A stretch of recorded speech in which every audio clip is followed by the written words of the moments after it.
ഈ പ്രമേഹം എന്നുള്ള രോഗം ഒരുപക്ഷെ നമ്മൾ ജനിക്കുമ്പോൾ തന്നെ തുടങ്ങുന്ന ഒരു രോഗമാണ്. ഏത് ആശുപത്രിയിലെ ഔട്ട് പേഷ്യന്റ് ക്ലിനിക്കുകൾ നമ്മൾ എടുത്താലും ജനറൽ മെഡിക്കൽ ഔട്ട് പേഷ്യന്റിൽ വരുന്നതിൽ ഒരു 40% പ്രമേഹ രോഗം അതിനോടനുബന്ധിച്ചുള്ള രോഗങ്ങളുള്ളവരായിരിക്കും. ഷുഗർ ഇല്ല, പക്ഷെ പണ്ടൊക്കെ കുറച്ച് ബ്ലഡ് ഷുഗർ കുറച്ച് അധികമുണ്ട്. എന്തെങ്കിലും മരുന്ന് കഴിക്കണ്ടോ? മരുന്നൊന്നുമില്ല, ഭക്ഷണത്തിൽ കൺട്രോളാണ്. ഇവിടെ ഇതാണ് സ്ഥിതി. അവർ അഡ്മിറ്റ് ചെയ്ത് നോക്കുമ്പോൾ കാണാം ബ്ലഡ് ഷുഗർ 360.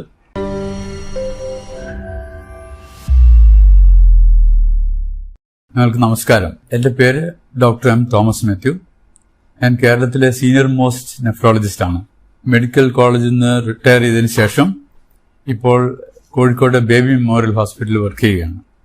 നമുക്കറിയാം, പ്രമേഹം അഥവാ ഡയബറ്റിസ് കാലാകാലങ്ങളായി മനുഷ്യ ജീവിതത്തെ നിശബ്ദമായി കൊല്ലുന്ന ഒരു രോഗമാണ്. ക്രിസ്തുവിന് മുമ്പ് 1500 BC മുതൽ ഈ രോഗം അറിയപ്പെട്ടിരുന്നു. എന്നാൽ 19ാം നൂറ്റാണ്ടിന്റെ മധ്യത്തിലാണ് അതിനെപ്പറ്റി ആധികാരികമായ മനുഷ്യർ പഠിക്കുന്നതിനും ചികിത്സ ആരംഭിക്കുന്നതിനും സാധിച്ചിട്ടുള്ളത്. നാം അറിയേണ്ട ഒരു പ്രധാന കാര്യം, വർഷങ്ങളായി അറിയുന്ന ഒരു രോഗമാണെങ്കിലും അത് എങ്ങനെ കൺട്രോൾ ചെയ്യണമെന്നോ അതിനെ എങ്ങനെ തടുക്കണമെന്നോ അതിന്റെ പാർശ്വഫലങ്ങൾ വരാതെ എങ്ങനെ നോക്കണമെന്നോ ഇന്നും ജനങ്ങൾക്ക് അറിയില്ല. ഇതൊരു വിരോധാഭാസമാണ്. വളരെയധികം പഠനങ്ങൾ പ്രമേഹത്തെക്കുറിച്ചുണ്ടെങ്കിലും അതെങ്ങനെ കൺട്രോൾ ചെയ്യണമെന്ന് ഇന്നും രോഗികൾ അറിയാത്തൊരു സ്ഥിതിയിലാണ് നാം ഇരിക്കുന്നത്. ഏത് ആശുപത്രിയിലെ ഔട്ട് പേഷ്യന്റ് ക്ലിനിക്കുകൾ നമ്മൾ എടുത്താലും ജനറൽ മെഡിക്കൽ ഔട്ട് പേഷ്യന്റിൽ വരുന്നതിൽ ഒരു 40% പ്രമേഹ രോഗം അതിനോടനുബന്ധിച്ചുള്ള രോഗങ്ങളുള്ളവരായിരിക്കും. ഒരു സർജിക്കൽ സൈഡിലാണെങ്കിൽ അതിലും കാണാം 40-50%. അല്ല, ഇനി സ്പെഷ്യാലിറ്റി ക്ലിനിക്കിലാണെങ്കിലോ കാർഡിയോളജി, ന്യൂറോളജി അല്ലെങ്കിൽ നെഫ്രോളജിക്കാണെങ്കിൽ 60% രോഗികൾക്കും പ്രമേഹമായി ബന്ധപ്പെട്ട പ്രശ്നങ്ങളുമായിട്ടാണ് അവർ വരുന്നതെന്ന് നമ്മൾ കാണുന്നത്. ഇതെന്തുകൊണ്ടാണ് ഇത്രയും വിദ്യാഭ്യാസവും ഇത്രയും ലോകജ്ഞാനവും ഇത്രയും രോഗങ്ങളെപ്പറ്റിയുള്ള വിവരമുള്ള ഒരു ജനതയ്ക്ക് ഇതെന്തുകൊണ്ടാണ് ഇങ്ങനെ സംഭവിക്കുന്നതെന്ന് നാം ആലോചിക്കാറുണ്ട്. അധികം പേരും പറയും, രോഗമൊന്നുമില്ല, ഇപ്പോൾ ഒരു തലവേദനയായി ഡോക്ടർ നോക്കിയപ്പം പ്രഷർ ഉണ്ടെന്ന് പറഞ്ഞു, പിന്നെ ടെസ്റ്റ് ചെയ്യുമ്പോൾ കിഡ്നിക്ക് കേടുണ്ടെന്ന് പറഞ്ഞു. അപ്പോൾ ഷുഗർ ഉണ്ടോ നിങ്ങൾക്ക്? ഷുഗർ ഇല്ല, പക്ഷെ പണ്ടൊക്കെ കുറച്ച് ബ്ലഡ് ഷുഗർ കുറച്ച് അധികമുണ്ട്. എന്തെങ്കിലും മരുന്ന് കഴിക്കണ്ടോ? മരുന്നൊന്നുമില്ല, ഭക്ഷണത്തിൽ കൺട്രോളാണ്. ഇവിടെ ഇതാണ് സ്ഥിതി. അവർ അഡ്മിറ്റ് ചെയ്ത് നോക്കുമ്പോൾ കാണാം ബ്ലഡ് ഷുഗർ 360, ബ്ലഡ് പ്രഷർ 160/100. അപ്പോൾ പറയും ഇതുവരെ പ്രശ്നമൊന്നും ഉണ്ടായിരുന്നില്ല, ആശുപത്രി വന്നതുകൊണ്ടാണ് രോഗം ഉണ്ടായെന്നാണ് ജനങ്ങൾ ധരിക്കുന്നത്. ഈ പ്രമേഹം എന്നുള്ള രോഗം ഒരുപക്ഷെ നമ്മൾ ജനിക്കുമ്പോൾ തന്നെ തുടങ്ങുന്ന ഒരു രോഗമാണ്. കുടുംബപരമായി അതല്ലെങ്കിൽ ജനിതക കാരണങ്ങൾ കൊണ്ട് ശരീരത്തിൽ നാം കഴിക്കുന്ന ഭക്ഷണത്തിൽ നിന്നുണ്ടാകുന്ന ഗ്ലൂക്കോസ് അഥവാ അന്നജം അത് ശരീരത്തിന് ഉപയോഗിക്കാൻ പറ്റാത്ത വിധത്തിൽ ആയിത്തീരുന്ന ഒരു സ്ഥിതിഗതികളാണ് പ്രമേഹം എന്ന് പറയുന്നത്. നമുക്കറിയാം 2 തരം പ്രമേഹമുണ്ട്, ടൈപ്പ് 1, ടൈപ്പ് 2. ടൈപ്പ് 1 പ്രമേഹം കുട്ടികളിലാണ് സാധാരണ ഉണ്ടാവുക. അവർക്ക് ഈ രക്തത്തിലെ ഷുഗറിനെ ഉപയോഗിക്കാൻ പറ്റാത്ത തരത്തിൽ ഇൻസുലിൻ ഉണ്ടാവുകയില്ല. ശരീരത്തിൽ ഇൻസുലിന്റെ അളവ് വളരെ കുറവായിരിക്കും. അതുകൊണ്ട് രക്തത്തിലെ ഷുഗർ ഇങ്ങനെ കൂടിക്കൂടി പ്രമേഹം എന്നുള്ള അവസ്ഥയിലേക്ക് വരും. അതേസമയം ടൈപ്പ് 2 അങ്ങനെയല്ല. അവർക്ക് ഇൻസുലിൻ ഉണ്ട്, പക്ഷെ ആ ഇൻസുലിൻ ശരീരത്തിലെ കോശങ്ങൾക്ക് ഉപയോഗിക്കാൻ വയ്യാത്ത ഒരു സ്ഥിതിയിലാണ് ഇരിക്കുന്നത്. അതാണ് ടൈപ്പ് 2. നമുക്ക് സാധാരണ കാണുന്ന പ്രായമായവരിൽ കാണുന്ന 90% ആളുകൾക്കും ടൈപ്പ് 2 പ്രമേഹമാണ്. ഈ പ്രമേഹം ഞാൻ നേരത്തെ പറഞ്ഞാൽ ഒരുപക്ഷെ ജന്മനാല് തന്നെ ശരീരത്തിൽ തുടങ്ങിയിരിക്കും, പക്ഷെ ഒരു കാലഘട്ടത്തിലേ അത് പുറമേക്ക് കാണുകയുള്ളൂ. അതിന് വരുന്നതിന് മുമ്പ് തന്നെ പല പല ലക്ഷണങ്ങളുണ്ട്. ഒന്നാമത്, ശരീരത്തിന് ആവശ്യത്തിൽ കൂടുതലുള്ള വണ്ണം. ഒരാൾക്ക് എത്ര വണ്ണം വേണം നിങ്ങൾ ചോദിച്ചാൽ നമുക്ക് പറയാം, അത് ബോഡി മാസ് ഇൻഡെക്സ് കാൽക്കുലേറ്റ് ചെയ്യണം. ഒരാളുടെ വെയിറ്റും ഹൈറ്റും എടുത്തിട്ട്, ഹൈറ്റ് മീറ്റർ സ്ക്വയറിലും വെയിറ്റ് കിലോഗ്രാമിലും എടുത്തിട്ട് ആ വെയിറ്റിനെ ഹൈറ്റ് കൊണ്ട് ഹരിച്ചാൽ അത് 18നും 25നും ഇടയ്ക്കാണെങ്കിൽ അവരുടെ തൂക്കം ശരിയാണെന്ന് അർത്ഥം. 25നും 30നും ഇടയ്ക്കാണെങ്കിൽ അത് ശരീരത്തിന് തൂക്കം കൂടുതലാണ്, തടി, പൊണ്ണത്തടി. 30-ലധികമാണെങ്കിൽ മാരകമായ പൊണ്ണത്തടി. ഈ ശരീരത്തിന് തൂക്കം കൂടുന്നതനുസരിച്ചിട്ട് പ്രമേഹം ഉണ്ടാകാനുള്ള സാധ്യത വളരെ കൂടുതലാണ്. നമ്മളിപ്പോൾ ഇന്ത്യയിലെ കണക്കെടുക്കുകയാണെങ്കിൽ ഇന്ത്യയിലെ എല്ലാ ജനങ്ങളും നമ്മൾ നോക്കുമ്പോൾ 3%, 4% ആളുകൾക്കും ശരീരത്തിൽ ആവശ്യമുള്ളതിനേക്കാൾ തൂക്കം കൂടുതലാണ്.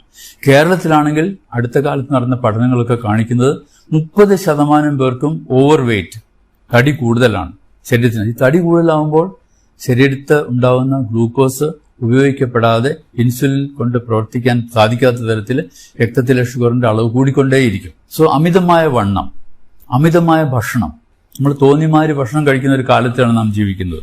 പണ്ട് കാലത്ത് കഴിച്ചിരുന്ന ഭക്ഷണരീതി കംപ്ലീറ്റ് മാറി. ജീവിതശൈലി കൊണ്ടിട്ട് ഭക്ഷണരീതി മാറി. ഒരാൾക്ക് ഒരു ദിവസം വേണ്ടത് അയാളുടെ വെയിറ്റിനെ 20 അല്ലെങ്കിൽ 30 കൊണ്ട് ഗുണിച്ചാൽ കിട്ടുന്ന അത്ര കാലോറീസ് ആണ്. ഊർജം, നമ്മുടെ ശരീരത്തിന് ജോലി ചെയ്യാൻ വേണ്ടി ഊർജ്ജമാണ് ആവശ്യം. ആവറേജ് ഉള്ള ഒരാൾക്ക്, ഒരു 60 കിലോ വെയിറ്റ് ഉള്ള ആൾക്ക് ഏകദേശം 1400 തുടങ്ങി 1800 കാലോറീസ് ആണ് ആവശ്യം. ഈ കാലോറീസ് നമുക്ക് എങ്ങനെ കിട്ടും? നമുക്ക് ഭക്ഷണത്തിനെ 3ആയിട്ട് തരംതിരിക്കാം. ഭക്ഷണത്തിൽ പ്രധാനമായിട്ട് ഊർജ്ജം ലഭിക്കുന്നത് നമ്മൾ കഴിക്കുന്ന ധാന്യങ്ങൾ, അല്ല നമ്മൾ കഴിക്കുന്ന കൊഴുപ്പ്, നമ്മൾ കഴിക്കുന്ന പ്രോട്ടീൻ. ഈ 3 ഭാഗങ്ങളിൽ നിന്നാണ് നമുക്ക് ശരീരത്തിന് ആവശ്യമായുള്ള ഊർജ്ജം ലഭിക്കുന്നത്. ഈ ഊർജ്ജം നമുക്ക് ആവശ്യത്തിൽ അധികം കിട്ടിക്കഴിഞ്ഞാൽ അത് ശരീരത്തിന് ഉപയോഗിക്കാതെ അത് കൊഴുപ്പായി കൂടും, ഷുഗറായി രക്തത്തിൽ ഇങ്ങനെ ഓടി നടക്കും, ശരീരത്തിന്റെ അവയവങ്ങൾ കയറി പിടിക്കും. ഇത് വേറൊരു വലിയ സംഗതി എന്താണെന്ന് വെച്ചാൽ, ശരീരത്തിൽ ആവശ്യമുള്ള ഷുഗറിനേക്കാൾ കൂടുതൽ ഷുഗർ ഉണ്ടായാൽ അതിന്റെ ചയാപചയം, അതായത് മെറ്റബോളിസം ഒരു അസാധാരണ രീതിയിലേക്ക് പോകും. സാധാരണ ഷുഗർ മെറ്റബോളൈസ് ചെയ്യുന്നത് ശരീരത്തിന് ഊർജ്ജം ലഭിക്കാനാണ്. എന്നാൽ അധികമുള്ള ഷുഗർ, അതായത് അധികം നോക്കുമ്പോൾ നിങ്ങൾ ചോദിക്കുക എത്രയാണ് അധികം?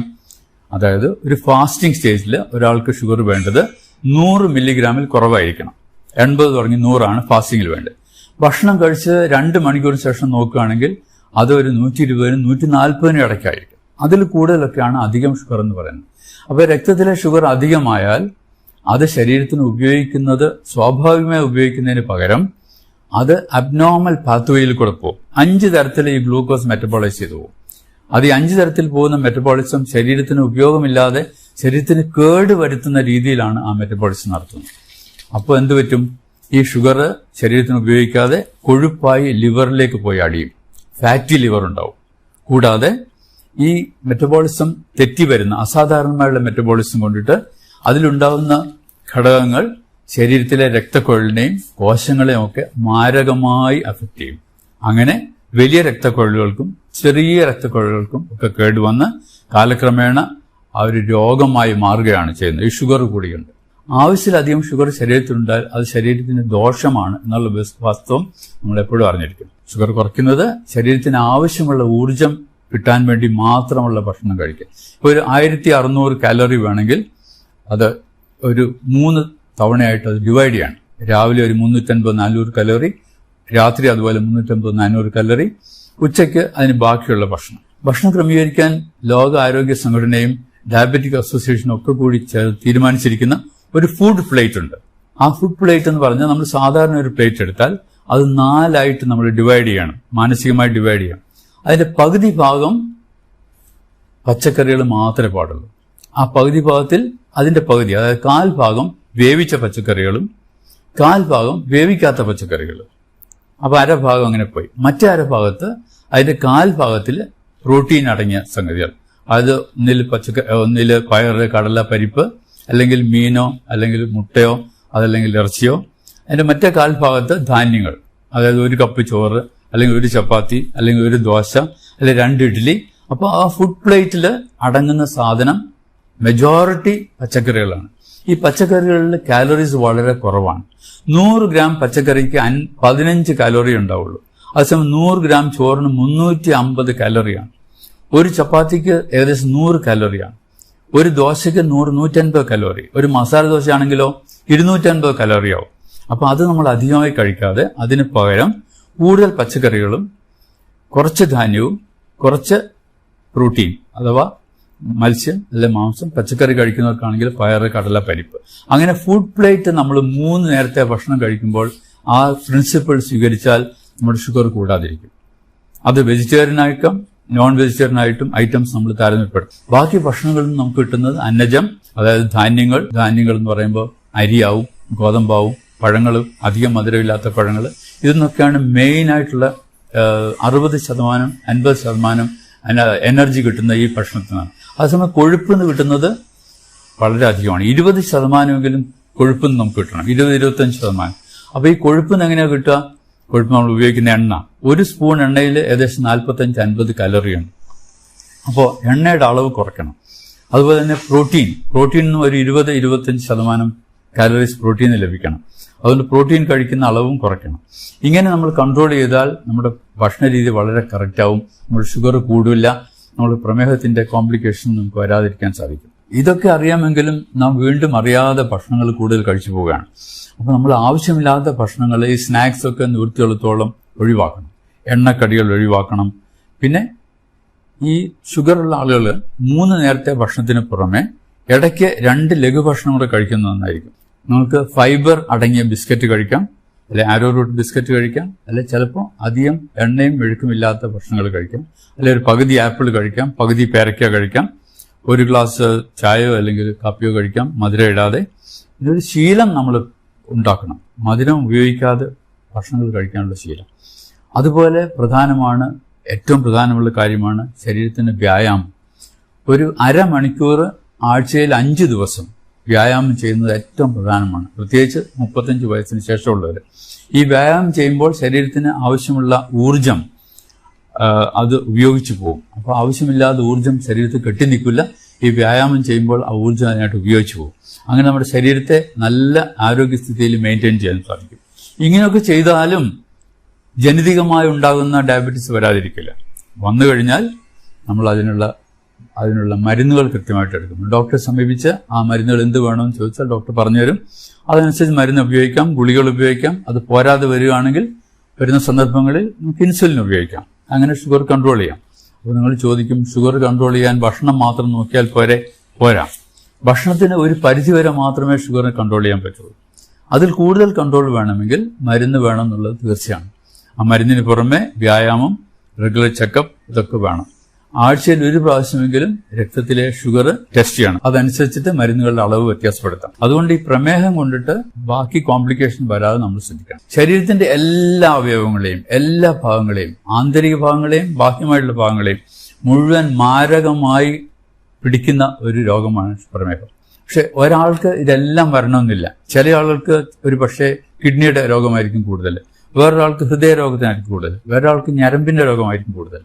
അപ്പോൾ ആർക്കാണ് എന്താണ് വരിക എന്നുള്ളത് നമുക്ക് തീർച്ചപ്പെടുത്താൻ പറ്റില്ല. പക്ഷെ ഒരു കുടുംബത്തിൽ ഒരു വ്യക്തിക്ക് ഷുഗർ വന്നിട്ട് കിഡ്നി സംബന്ധിച്ച രോഗമുണ്ടെങ്കിൽ മറ്റു ആളുകൾക്കും ആ രോഗം വരാൻ, കിഡ്നി സംബന്ധിച്ചുള്ള രോഗം വരാൻ സാധ്യതയുണ്ടെന്ന് നാം അറിഞ്ഞിരിക്കണം. അതുപോലെ തന്നെ ഒരാൾക്ക് കാലിലെ ഞരമ്പിന് കേടുവന്ന് ഒരു വിരൽ മുറിക്കുകയൊക്കെ ചെയ്യേണ്ടി വന്നാൽ നാം അങ്ങനെ ആളുകളെ കാണാറുണ്ട്. അവരുടെ കുടുംബത്തിലുള്ള മറ്റാളുകൾക്കും ഇങ്ങനെ വരാൻ സാധ്യതയുണ്ടെന്ന് നാം അറിഞ്ഞിരിക്കണം. ഇപ്പോൾ ഉള്ള കണക്കനുസരിച്ചിട്ട് നമ്മുടെ ലോകത്തിലെ ഇന്ത്യ രാജ്യത്തിനാണ് 2ാം സ്ഥാനം ഷുഗറുള്ള ആളുകളുടെ. ആ ഇന്ത്യ രാജ്യത്തിന് തന്നെ കേരളത്തിലാണ് 1ാം സ്ഥാനം. ഇതെന്തുകൊണ്ട് ഇങ്ങനെ വരുന്നു എന്നുള്ളതിന് ഒരുപാട് പഠനങ്ങളുണ്ട്. ഒരുപക്ഷെ നമ്മുടെ ജനിതക മാറ്റം കൊണ്ടായിരിക്കാം, അല്ലെങ്കിൽ നമ്മുടെ ജീവിത ശൈലി മാറ്റങ്ങൾ കൊണ്ടായിരിക്കാം, അല്ലെങ്കിൽ അടുത്ത കാലങ്ങളിലുണ്ടായ ഫുഡ് ഹാബിറ്റ്സിന്റെ മാറ്റങ്ങൾ കൊണ്ടായിരിക്കാം. അപ്പോൾ ഇങ്ങനെ വരുന്ന ഷുഗർ ഭാവിയിൽ ഈ ഇൻസുലിനൊക്കെ ഉള്ളതുകൊണ്ട് ജീവിത ദൈർഘ്യം കൂടും. ജീവിത ദൈർഘ്യം കൂടുന്തോറും ഈ രോഗത്തിന്റെ കോംപ്ലിക്കേഷൻസ് കൂടുതൽ വന്നുകൊണ്ടിരിക്കുകയാണെന്ന് നാം മറക്കരുത്. അപ്പോൾ ഈ കോംപ്ലിക്കേഷൻസ് വരാതിരിക്കണമെങ്കിൽ കൃത്യമായി നമ്മളിതൊക്കെ നോക്കി വെച്ചിരിക്കണം. ഏതൊരു പ്രായം ആയ ആളും, 30 വയസ്സിന് കഴിഞ്ഞ ആളും വർഷത്തിൽ ഒരിക്കലെങ്കിലും അവരുടെ ബ്ലഡ് ഷുഗർ നോക്കണം. ബ്ലഡ് ഷുഗർ നോക്കുമ്പോൾ അത് വേണ്ടതിലധികമാണെന്ന് കണ്ടാൽ തീർച്ചയായും ഡോക്ടറെ സമീപിച്ച് അവരുടെ വെയിറ്റ് മനസ്സിലാക്കണം. വെയിറ്റ് അനുസരിച്ചിട്ട് അത് ക്രമീകരിക്കണം, ഭക്ഷണ രീതി ക്രമീകരിക്കണം. നമ്മൾ ഒന്ന് രണ്ട് നമ്പേഴ്സ് ഓർത്തിരിക്കുന്ന എപ്പോഴും നല്ലതാണ്. Number 30, number 40, number 70, number 80, number 90. നമ്മൾ ചോദിക്കുന്നത് എന്താ നമ്പർ? നമ്മുടെ 40 എന്ന് പറഞ്ഞാൽ ആണുങ്ങളുടെ കഴുത്തിന്റെ ചുറ്റളവാണ്. കഴുത്തിന്റെ ചുറ്റളവ് 40 കൂടിയാൽ പ്രമേഹം വരാനുള്ള സാധ്യത കൂടുതലാണ് ചുരുക്കം. അത് സ്ത്രീകൾക്കാണെങ്കിൽ 30 കൂടുതലാണെങ്കിൽ അതും പ്രമേഹം വരാൻ സാധ്യതയാണ്. പിന്നെ നിങ്ങൾ ചോദിക്കുക എന്താ 70% ആളുകൾക്കും പ്രമേഹമുള്ളവർക്ക് കോംപ്ലിക്കേഷൻസ് വരും. അപ്പോൾ ഒരു പ്രമേഹമുള്ള ആൾക്ക് കോംപ്ലിക്കേഷൻ ഉണ്ടാകാൻ സാധ്യത വളരെ കൂടുതലാണെന്ന് ഓർക്കണം. 80 എന്താ? 80 എന്ന് പറഞ്ഞാൽ നമ്മുടെ വയറിന്റെ ചുറ്റളവ്, പുക്കിളിന്റെ സൈഡിൽ കൂടി വയറിന്റെ ചുറ്റും ഒന്ന് മെഷർ ചെയ്താൽ 80 സെന്റിമീറ്റർ സ്ത്രീകൾക്കും 90 സെന്റിമീറ്റർ ആണുങ്ങൾക്കും. അത് കൂടുതലാണെങ്കിൽ അവർക്ക് പ്രമേഹം ഉണ്ടാകാനുള്ള സാധ്യത വളരെ കൂടുതലാണ്. അവരുടെ തടി വളരെ കൂടുതലാണെന്ന് ഓർക്കണം. 90 കൂടുതലുള്ള പുരുഷന്മാരും 80 കൂടുതലുള്ള സ്ത്രീകളും വളരെ വളരെ വളരെ ശ്രദ്ധിക്കണം. അത് കുറയ്ക്കുന്നത് നമ്മുടെ ഭക്ഷണത്തിൽ കൂടിയും എക്സസൈസിൽ കൂടിയും ഒക്കെയാണ്. അതിന് ബുദ്ധിമുട്ടുള്ള കാര്യമല്ല. കൂടാതെ വേറെ ചില നമ്പേഴ്സ് നമ്മൾ ഓർക്കണം. രക്തസമ്മർദ്ദം, പ്രമേഹം ഒക്കെ കൂട്ടാളികളാണ്, ഒരുമിച്ചാണ് അവർ പോവുക. 30 വയസ്സ് കഴിഞ്ഞാൽ തീർച്ചയായും രക്തസമ്മർദ്ദം നമ്മൾ നോക്കിയിരിക്കണം. അതൊരു നിശബ്ദ കൊലയാളിയാണ്. യാതൊരു സൈൻസും സിംറ്റം ഇല്ലാതെ പെട്ടെന്ന് ഒരു ദിവസം ബ്രെയിൻ അറ്റാക്ക് വരും, അല്ലെങ്കിൽ ഹാർട്ട് അറ്റാക്ക് വരും, അല്ലെങ്കിൽ കിഡ്നി ഫെയിൽ ചെയ്യും. അപ്പോഴാണ് അറിയുന്നത് പ്രഷർ 200/120 ആണെന്നുള്ള കാര്യം. നോർമലായിട്ട് ഒരാൾക്ക് 140/80 ആണ് ബ്ലഡ് പ്രഷർ. അതിൽ കൂടുതലുണ്ടെങ്കിൽ അതിന്റെ കാരണം എന്താണെന്നും അതിന്റെ ട്രീറ്റ്മെന്റ് എന്താണെന്നും നമ്മൾ തീരുമാനിക്കും. ഇപ്പോൾ ആശുപത്രിയിൽ പോകുമ്പം നമ്മൾ കാണുന്ന രോഗികൾ വരും. അപ്പോൾ ഡോക്ടറെ എനിക്ക് കാല് വേദനയാണ്, മുട്ടുവേദനയാണ്, കാല് തരിപ്പുണ്ട്, അത് നിങ്ങൾക്ക് വേറെ എന്തെങ്കിലും അസുഖം ഉണ്ടോ എന്ന് ചോദിച്ചാൽ അസുഖമൊന്നും ഇല്ല എന്ന് പറയും. പിന്നെ ചോദിച്ചു വരുമ്പോഴാണ് തരുന്നത് 20 വർഷമായിട്ട് പ്രമേഹ രോഗമുണ്ട്, 15 വർഷമായിട്ട് രക്തസമ്മർദ്ദമുണ്ട് എന്ന് അവർ പറയുന്നു. ഒരു 50 വർഷമായ രോഗികളെ കണ്ട് പരിചയമുള്ള എനിക്ക് നിങ്ങളോട് പറയാനുള്ള ഒരു പ്രധാന കാര്യം അതാണ്. ഡോക്ടർമാരെ സമീപിക്കുമ്പോൾ നിങ്ങളുടെ രോഗത്തിന്റെ മുമ്പുകൂട്ടിയുള്ള വിവരങ്ങൾ തീർച്ചയായും പറഞ്ഞിരിക്കണം. അതല്ലെങ്കിൽ ചികിത്സ തെറ്റും, മരുന്ന് തെറ്റും, ഡോക്ടർ കൺക്ലൂഷൻ തെറ്റിപ്പോവും, അത് നിങ്ങൾക്ക് തന്നെ ബുദ്ധിമുട്ടാവും. അപ്പോൾ അവനവർക്കുള്ള രോഗത്തെപ്പറ്റി നാം അറിഞ്ഞിരിക്കണം. അത് മറ്റുള്ള ഡോക്ടർമാരടുത്ത് പറയാൻ മടി കാണിക്കരുത്. ഡോക്ടർ ഇങ്ങനെ ചോദിച്ച് സമയം എടുത്തിട്ട് കണ്ടുപിടിക്കുന്ന ഒരു കാര്യമല്ല. നമ്മുടെ രോഗത്തെപ്പറ്റി, നമ്മുടെ ശരീരത്തിന്റെ സ്ഥിതിയെപ്പറ്റി നമ്മൾ എപ്പോഴും ബോധവാന്മാരായിരിക്കണം. പിന്നെ നാം അറിയണം, ഈ പ്രമേഹം എത്ര സൂക്ഷിച്ചാലും കുറച്ച് കൂടുതലായി വരുന്ന രോഗമാണ്. 60% ആളുകൾക്കും കിഡ്നി രോഗം ആയി മാറാം. കിഡ്നി രോഗം പ്രമേഹത്തിന്റെ കൂടെ വരാം. Diabetic nephropathy. 50% ആളുകൾക്കും ഹാർട്ട് ഡിസീസ് വരാം. ഏകദേശം 50%-60% ആളുകൾക്ക് ന്യൂറോപ്പതി വരാം, ഞരമ്പിന്റെ കോംപ്ലിക്കേഷൻ വരാം. ഇങ്ങനെയൊക്കെ ഉണ്ടാവുന്ന ഒരു രോഗം. കണ്ണിന് കേടുവരും വളരെ അധികം പേർക്ക്. അപ്പോൾ കണ്ണിന് കേടുവരും, ലേസർ അടിക്കും, ഇതൊക്കെ രോഗികൾക്ക് ഉണ്ടാകുന്ന സംഗതികളാണ്. പക്ഷെ അവർ പറയാറില്ല. പിന്നെ ചോദിച്ചു വരുമ്പോൾ ആ കണ്ണിന് ലേസർ അടിച്ചിരുന്നു 2 വർഷം മുമ്പെന്ന് പറയും. അപ്പോൾ അന്നേ ഷുഗർ ഉണ്ടെന്നുള്ള കാര്യം അവർ മറന്നു പോകുന്നു. ആ ഷുഗറിനെ കൺട്രോൾ ചെയ്യുന്ന കാര്യം മറന്നു പോകുന്നു. ഡോക്ടർമാർ പറയും നിങ്ങൾ ശരിക്കും ഷുഗർ കൺട്രോൾ ചെയ്യണം. എന്നാൽ എങ്ങനെ കൺട്രോൾ ചെയ്യണമെന്ന് അവർക്ക് അറിയുന്നില്ല. ഭക്ഷണത്തിൽ ക്രമീകരിക്കുക, എക്സസൈസ് ചെയ്യുക, വെയിറ്റ് കുറയ്ക്കുക, ഈ പ്രധാന കാര്യങ്ങളെല്ലാം നമ്മൾ സൂക്ഷിച്ചാൽ കൂടുതൽ കോംപ്ലിക്കേഷൻ ഇല്ലാതെ ഡയബറ്റീസിനോട് കൂടി ഒരു സുഗമമായ ജീവിതം നയിക്കാൻ സാധിക്കും. നമുക്ക് മനസ്സിലായെന്ന് കരുതുന്നു. Thank you very much.